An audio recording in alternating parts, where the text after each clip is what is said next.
حضرت ابراہیم کا ذکر جمیل چل رہا ہے. ایک بار درود شریف پڑھ لیجیے. اللہم صلی علی سیدنا و مولانا محمد وعلی آل سیدنا و مولانا محمد.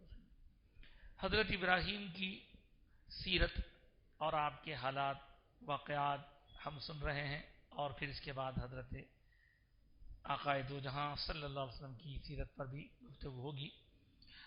سیدنا ابراہیم علیہ السلام کے بارے میں آپ نے اب تک بہت کچھ سن رکھا ہے. آج ہم سنتے ہیں کہ اللہ کے رسول ہمارے آقا سرکار دو عالم صلی اللہ علیہ وسلم نے ارشاد فرمایا کہ اللہ نے اپنے خلیل یعنی ابراہیم کے لیے جنت میں ایک محل بنایا ہے، اور وہ محل موتی کا ہے. اس موتی کے محل کو اس لیے بنایا گیا کیونکہ اللہ چاہتا ہے کہ ان کی وہاں پہ بہترین مہمان نوازی کی جائے. یہ حدیث پاک ہے. اس کے بعد حضور اکرم صلی اللہ علیہ وسلم کے ارشادات میں جو حضرت ابراہیم کا اور ذکر ہے ان میں یہ بھی بتلایا گیا.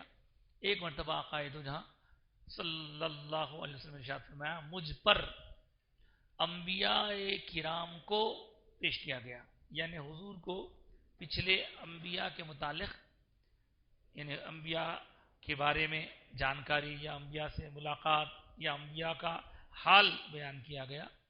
اور اس کے بارے میں سرکار فرماتے ہیں کہ میں نے دیکھا کہ موسیٰ درمیانی قد کے ہیں، اور عیسیٰ علیہ السلام کو دیکھا کہ ان کی جو شکل و شباہت ہے وہ اس زمانے میں حضور کے پاس ایک صاحب تھے، صحابی بن گئے وہ، تو ان کا نام حضرت عروہ بن مسعود رضی اللہ تعالیٰ. فرمایا کہ حضرت عیسیٰ عروہ بن مسعود کی طرح یعنی عروہ بن مسعود میں حضرت عیسیٰ کی شباہت ہے، نہایت لال سرخ رنگ تھا آپ کا. اس کے بعد فرمایا ابراہیم علیہ السلام کو بھی میں نے دیکھا، اور ان کے سب سے زیادہ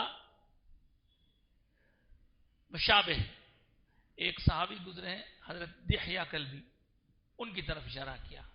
اور ایک اور حدیث میں آیا کہ سرکار نے ارشاد فرمایا کہ حضرت ابن عباس کی روایت راوی ہیں کہ میں نے عیسیٰ و موسیٰ و ابراہیم کو دیکھا. عیسیٰ علیہ السلام کا رنگ سرخ ہے، لال ہے، اور ان کے بال گھنگریالے ہیں، اور سینہ ان کا کشادہ ہے. موسیٰ علیہ السلام کا رنگ گندمی ہے، گندمی مطلب یہ جو ویٹ گیہوں ہوتا نا وہ کلر کے ہیں، اور جسم بڑا ہے.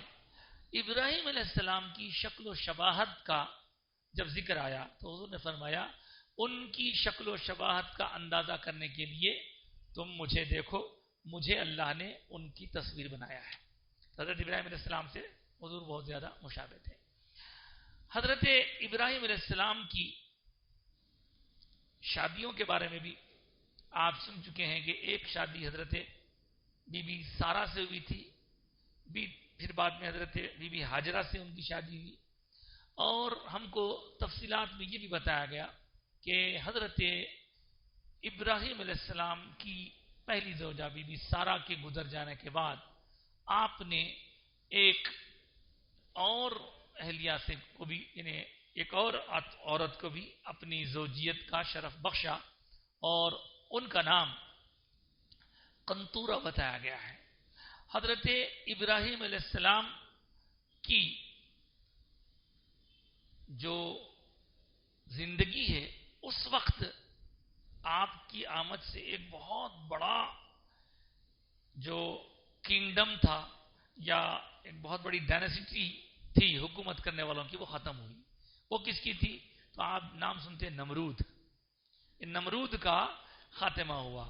اور حضرت ابراہیم علیہ السلام کی پیدائش سے پہلے بھی نمرود کو ایک یعنی اشارہ مل گیا تھا. چنانچہ ایک بار ایسا ہوا، ابن جریر اپنی تاریخ میں نقل کرتے ہیں کہ نمرود بن کنعان نامی جو بادشاہ تھا اس کے زمانے میں آپ حضرت ابراہیم علیہ السلام تشریف لائے، ولادت ہوئی، اور وہ بڑا ظالم و جاوید بادشاہ تھا، اور 1000 سال تک اس نے حکومت کی. اور اس کا تعلق تھا بنو راسب قبیلے سے، اور یہ وہی قبیلہ ہے جس کی طرف حضرت نوح علیہ السلام سابق میں مبعوث کیے گئے تھے. اور ایک مرتبہ جبکہ وہ پوری دنیا پہ اس وقت کی دنیا پر حکمران تھا، بادشاہ بنا ہوا تھا، ایک مرتبہ اس کے دور میں آسمان پر ایک ایسا ستارہ چمکنے لگا جس کی چمک سے پورا علاقہ روشن ہو گیا. اس وقت کے جو بھی نجومی تھے، کاہن تھے، ان سے پوچھا گیا تو انہوں نے بتایا کہ ایک ایسا لڑکا اب آنے والے دنوں میں پیدا ہونے والا ہے جس کی کوششوں سے تیری بادشاہت ختم ہو جائیں گی. میری بادشاہت؟ تو وہ اس وقت اس نے حکم دیا کہ جہاں کہیں کوئی لڑکا پیدا ہو اس کو مارتے ہیں. تو کئیوں ہزاروں لڑکے مارے گئے. دیکھیے اس طرح کی باتیں اور بہت سی شخصیات کے ساتھ بھی جڑی ہوئی ہیں. حضرت موسیٰ علیہ السلام کے زمانے میں جو فرعون تھا اس نے بھی ایسے ہی کیا تھا. حضرت ابراہیم کے زمانے میں ایسے ہوا کہ جب پتہ چلا کہ آنے والے ہیں، کوئی آ کر اس کی حکومت کو خطرہ بننے والے ہیں، تو اس نے کئی بچوں کو مروایا. لیکن اللہ جسے دنیا میں پہنچانا چاہے پہنچا کے رہا. اسی طرح آگے کے حالات میں بھی ہم سنتے ہیں. بہرحال حضرت ابراہیم علیہ السلام کے زمانے میں اس کی حکومت ختم ہوئی، اور اس دوران حضرت بی بی سارہ 127 سال کی عمر ہو کر گزر گئی. اور اسلامی جو ذرائع ہیں ان میں تو اس کا تذکرہ نہیں ہے، لیکن دیگر ذرائع جو اسرائیل یا کرسچنوں کے ذریعے سے آئے ہیں ان کے مطابق حضرت ابراہیم علیہ السلام کی عمر 175 سال ہوئی. آپ 175 سال کی عمر میں وفات پائے. اور بی بی سارہ کے بعد آپ نے جو نکاح کیا ایک خاتون سے جس کا نام قنطورہ ہے، اور ان سے بھی بچے ہوئے، اور ان بچوں میں ایک بچے کا نام مدین بھی ہے. مدین ہے، زمران ہے، اور اسی طرح 6 لڑکے اور ہوئے تھے. لیکن جو مشہور ہیں حضرت اسماعیل ہیں، حضرت اسحاق ہیں. آپ کی اولاد کے بارے میں اور آپ کا وصال وغیرہ کہاں ہوا اس بارے میں انشاءاللہ ہم آنے والے ایپیسوڈ میں، آنے والے جمعہ میں ہم عرض کریں گے. حضرت ابراہیم علیہ السلام کے حوالے سے آپ کے متعلق گفتگو یہیں روکتے ہیں. اب چلتے ہیں ہمارے آقا سرکار دو عالم صلی اللہ علیہ وسلم کی سیرت پاک کے متعلق. حضور اقدس صلی اللہ علیہ وسلم کی سیرت پاک میں آپ نے گزشتہ یہ سماعت کیا تھا کہ آپ جب کوہ صفا پر لوگوں کو اسلام کا پیغام پہنچانے کے لیے جمع کرتے ہیں، اور جمع کرنے کے بعد لوگوں کے سامنے اللہ کے ایک ہونے اور اپنے رسول ہونے کا اعلان کرتے ہیں، تو اس وقت آپ کا چاچا، جس کو دنیا ابو لہب کے نام سے جانتی ہے، اس نے بددعا دی، اور بددعا دیتے ہوئے معاذ اللہ اس نے حضور کے بارے میں نازیبا کلمات استعمال کیے. ایسا کیوں کیا؟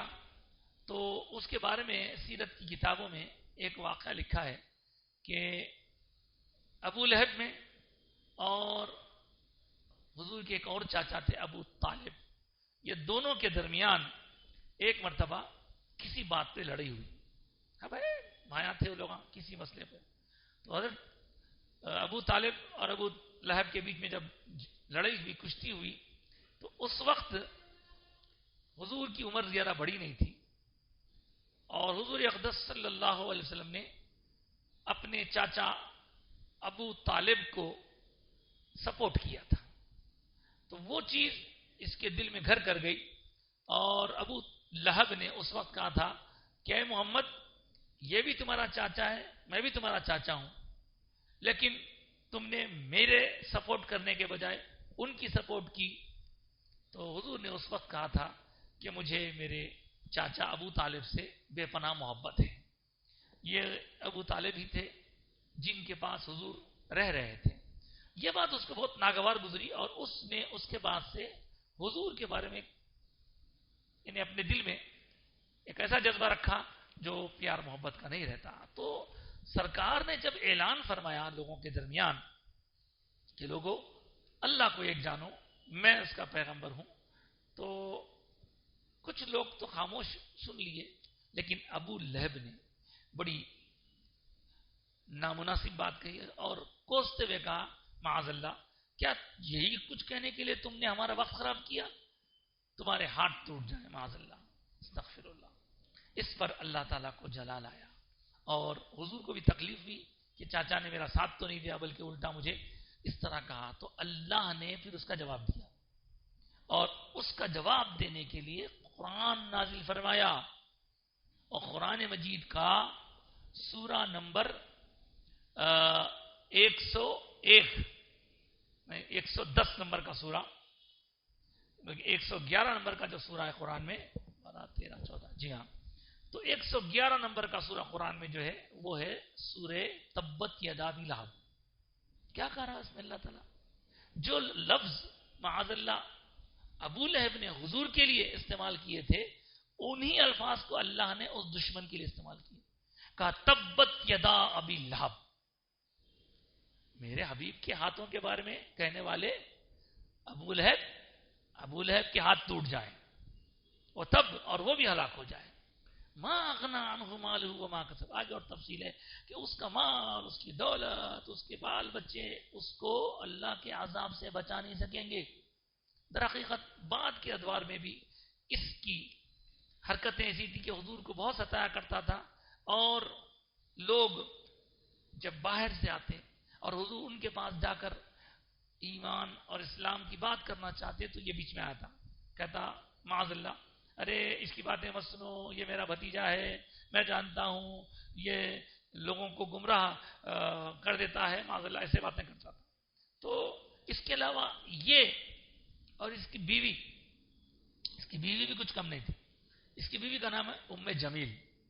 وہ بھی حضور کو تنگ کرتی اور حضور کے گھر کے باہر اپنا کچرا لا کر ڈالتی، گندگی غلاظت ڈالتی جہاں سے حضور نکلا کرتے تھے، کانٹے بچھاتی تھی. اس طرح یہ جوڑا دونوں حضور کے لیے تکلیف کا باعث تھے.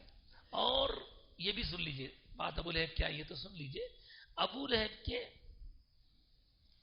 بارے میں یہ آیا ہے کہ اس کو اللہ تعالی نے اتنا یعنی ذلیل کیا کہ یہاں قرآن میں تو اس کو بیان فرمایا، اور اس کو ایک عجیب و غریب بیماری ہوئی جس کی وجہ سے خود اس کی اولاد اس سے نفرت کرنے لگی اور لے جا کے دور پھینک دیا گیا اس کو. اس کے خاتمے کے الگ واقعات ہیں، لیکن حضور کے لیے یہ اور اس کی بیوی بہت تنگ کیا کرتی تھی.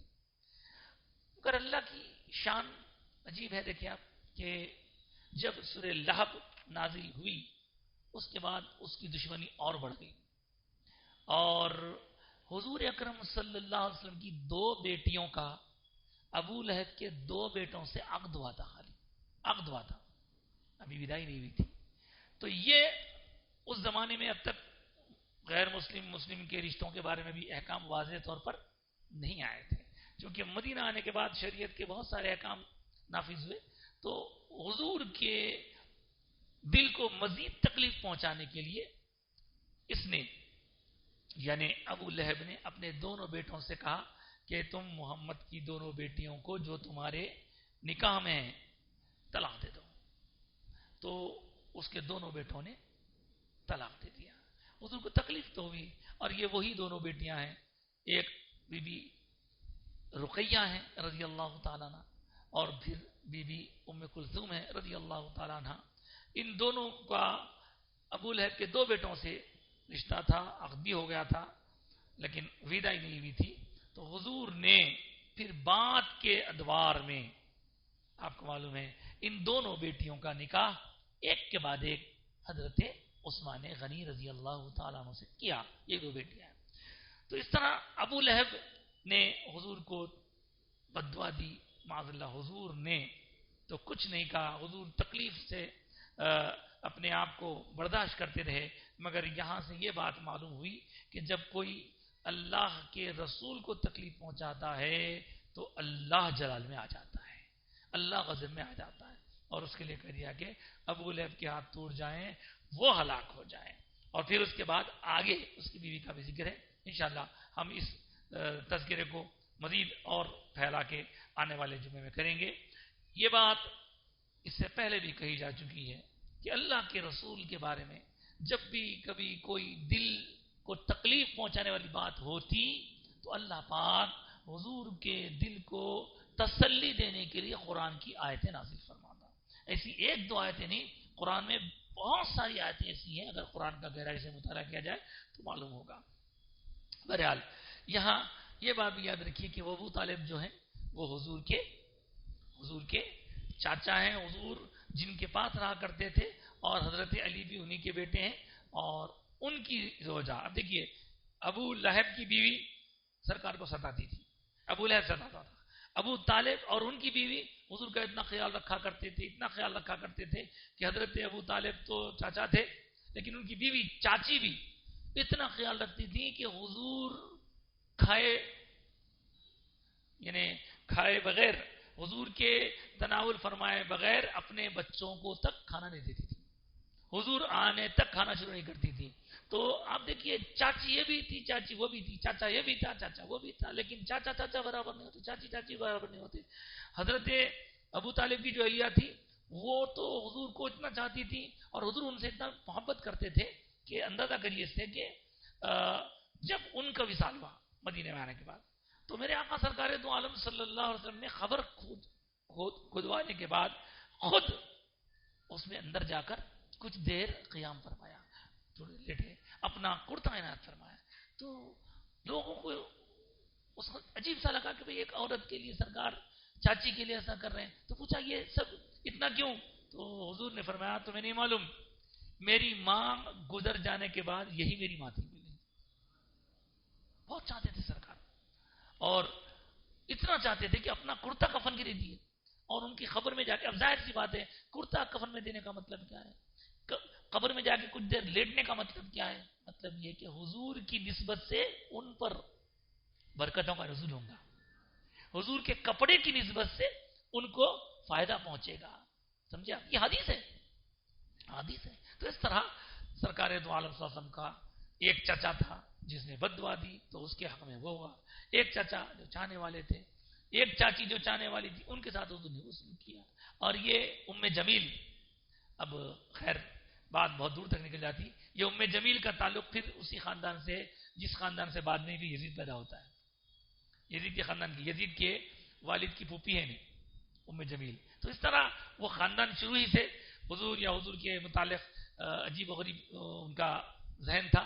اللہ تعالیٰ نے ہم پر فضل کیا کہ ہمیں آج پھر سے حضور کی سیرت کا ایک تھوڑا سا حصہ سننے کی سعادت حاصل کرنا نصیب فرمائے اللہ تعالیٰ نے۔